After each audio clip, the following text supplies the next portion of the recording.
Hi everyone. Okay, today is a little bit distracting.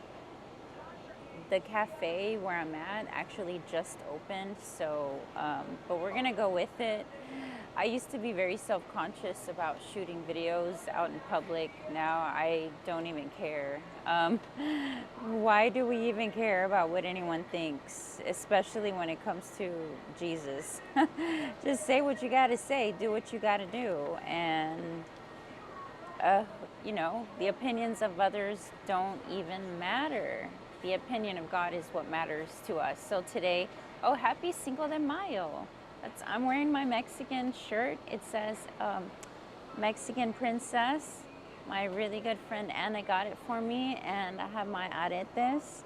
I have my Mexican aretes, and I put this little headband on as I love these knotted uh, headbands. Okay, so today I want to talk about knowing our self-worth. We have such low self-esteem, low self-worth. I would say 99% of us struggle with this at some point in our life. And especially women, I feel, suffer a lot from not being chosen by a man. Women suffer from not feeling good about themselves because they are single. Most women, or maybe I shouldn't say most, but there are some women that don't know how to be alone because it makes them feel less valuable, less lovable, less attractive. And these are all lies. That's the spirit of the world. That's what the world tells us. And we buy into these things subconsciously. And so I have my notes, as you know, and I'm gonna just dive right in. So as I was doing my morning devotional, I read this this verse, and it spiraled me into wanting to talk about our self-worth and our value. And this message is also for men. Men often find their worth in how much money they make, the position they have at work, the authority that they hold in careers, and the material possessions that they have, because women crave security, and other men give them a pat on the back if they exhibit machismo, having multiple women in their lives, cheating on their wives.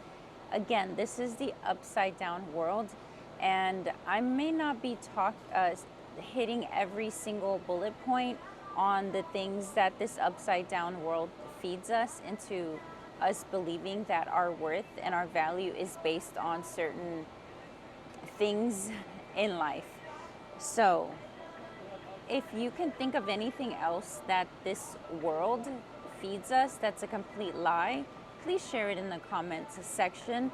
It will be helpful to other people that are reading it. So in 1 John 4:4, it says, "But you belong to God,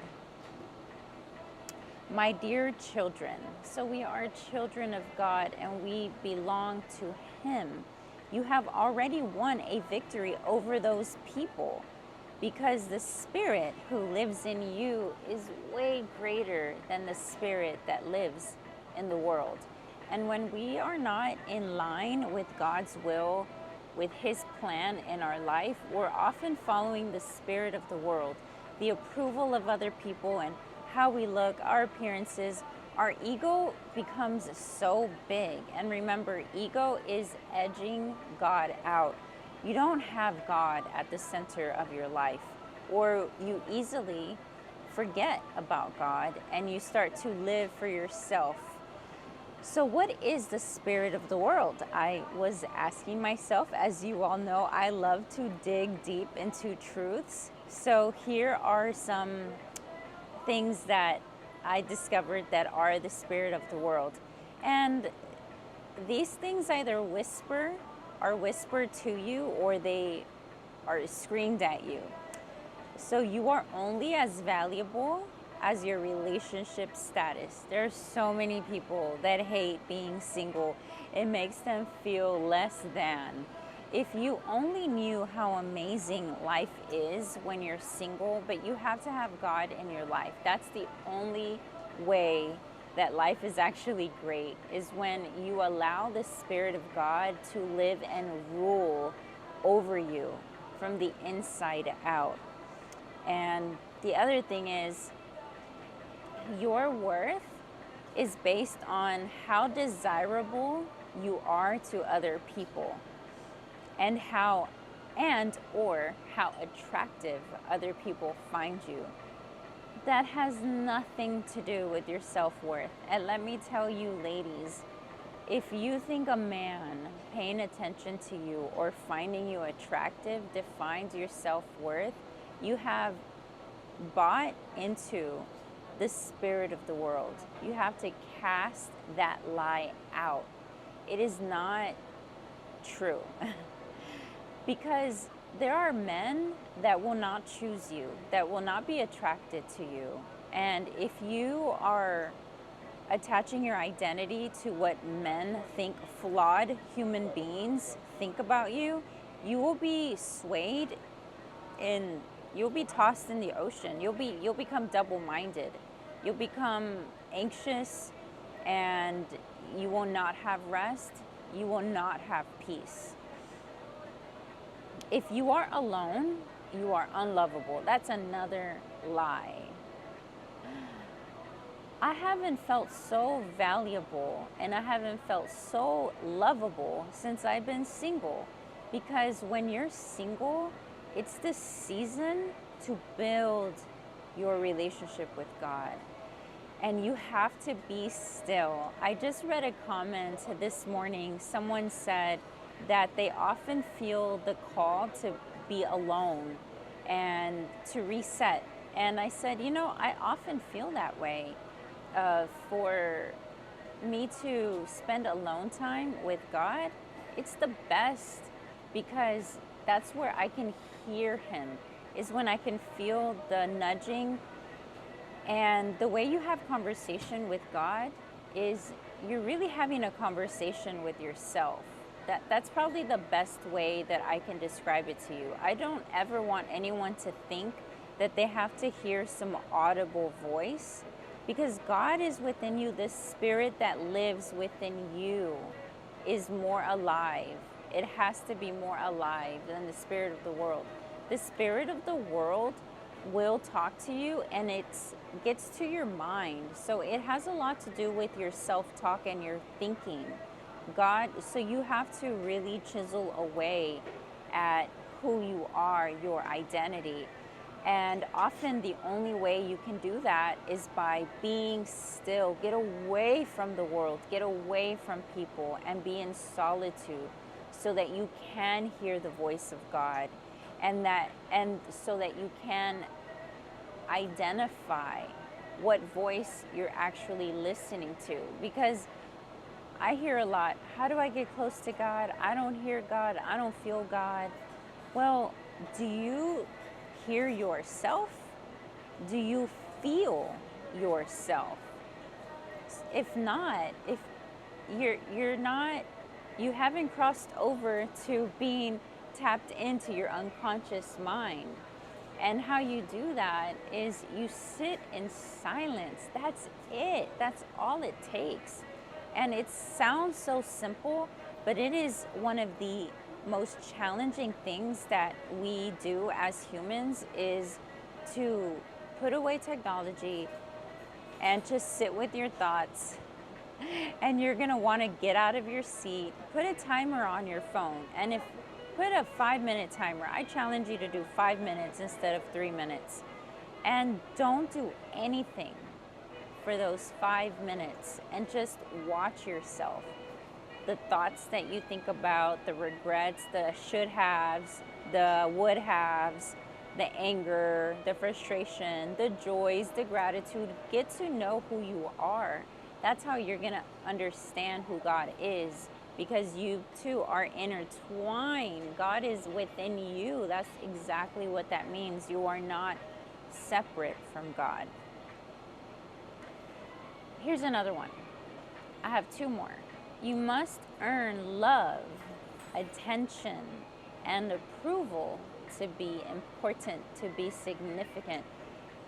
You have to be performing for love. You have to um, earn it in somehow. That is a lie. There's nothing for you to do to be lovable. There's nothing for you to say, or how to dress, or how much money to make, or how you think you look. That has nothing to do with your worth and your self-esteem. It should not be tied to any of those things. The other and the last is success is having people chase you, admire you, and want you. That is not success. That is so fickle and fragile. It is not the way of the Spirit of God. He never says, based on people loving you, defines your worth. God never says, if people want you, then you're worthy. He never said that. So this is why it feels so incredibly exhausting to chase after a person's attention or even their love. It is incredibly exhausting because you were never meant to build your worth on something so fragile. Okay, so, and also deep down, you know this, right? I know that you know that chasing people and love is so exhausting, but we do it anyway out of habit and out of old programming. Often we were told that this is the way, and we have to empty ourselves of the lies. So this is part of why it's hard to be a human, because it's part of our human want. Our body wants this, our flesh wants this, our flesh wants the validation, it wants to get it from other people. But you have to imagine yourself living alone in the world. You would never look for anyone's approval or attention. It would be just you and God. And sometimes I have to use my imagination. You know what, Lord? In this world, what's really true, the only thing that's true is you and me. Everyone else around me is a reflection of my relationship with you. So women, I briefly mentioned this at the beginning. The upside down world tells us that our worth is based on how we look, our beauty, our attractiveness, if we're getting attention from men. And, you know, often women, we have a tendency, especially when we have the spirit of the world more alive in us than the Spirit of God, is we're chasing the attention of men. And sometimes some of these men that we're seeking attention from are so broken and lost in their own misery. So when we can recognize how healed or unhealed that person is, then it'll really start to put things into perspective. And even though we're not supposed to define our worth based on man's attention, well, we need baby steps to get us to not caring at all if a man pays attention to us at all, right? Okay, y'all know the distractions are coming, right? Okay. And then just look at the quality of the person's mind and heart and spirit that we're chasing their love and attention from. Okay, I'll try to move it here so no one's distracted. Maybe it is me that's distracted more than anyone.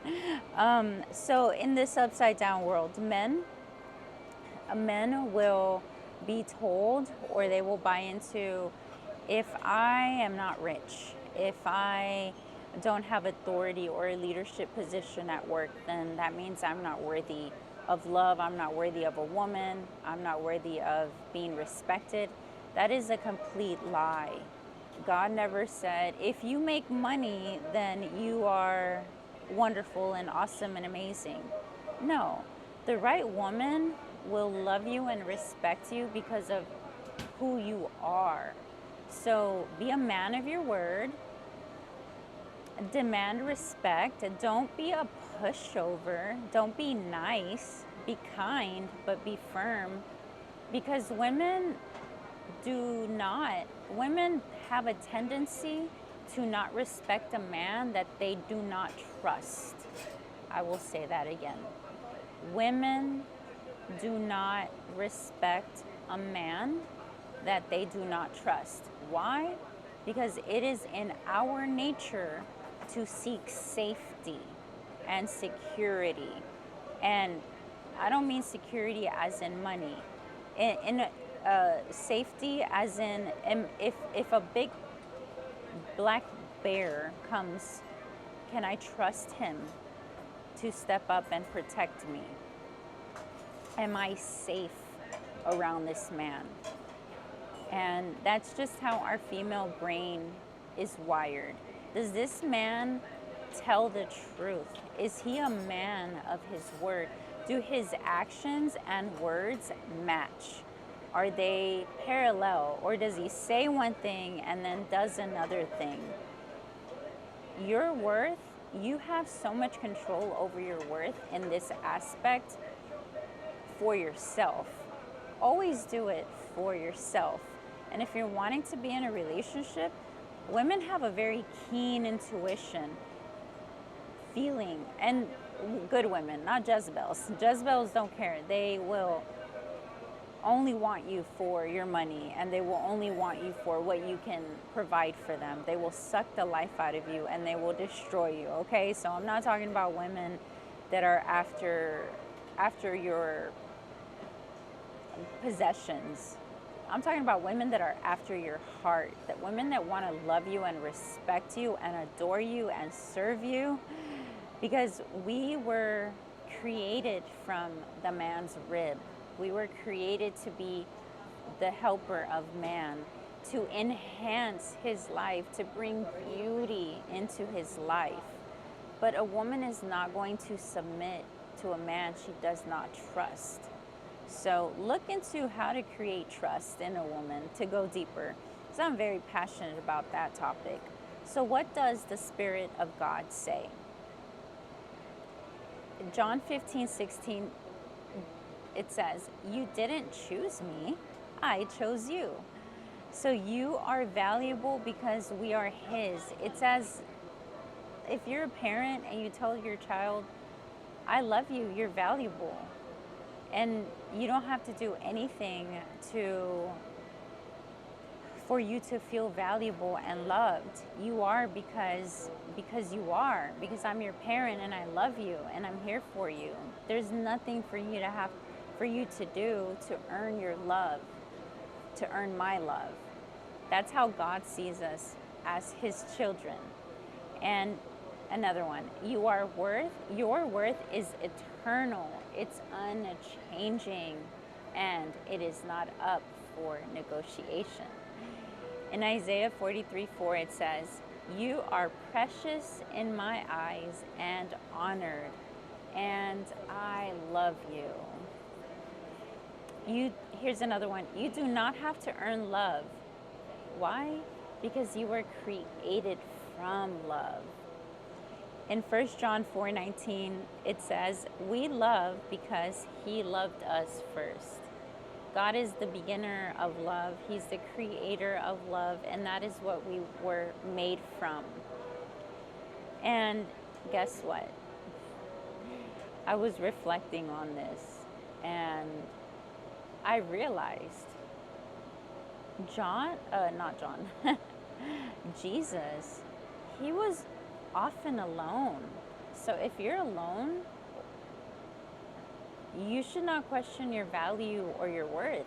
You're just like Jesus. Jesus was often alone, and his value was never questioned. No one ever said, oh, look at Jesus, and he's always alone. He must be unworthy and unlovable. And do you understand what I'm saying here? So if you are often alone, if you are single, and no one is paying attention to you, you're not abiding by the spirit of the world, but you feel like you need the spirit of the world, really remove that from your life and understand that you're very much like Jesus, and that should bring comfort to you. If this video served you, if this video helped you, please leave a comment in the section, share this video with someone. And it's getting really, really distracting now, so I'm gonna have to go now. Okay, I'll see you all later. Adios.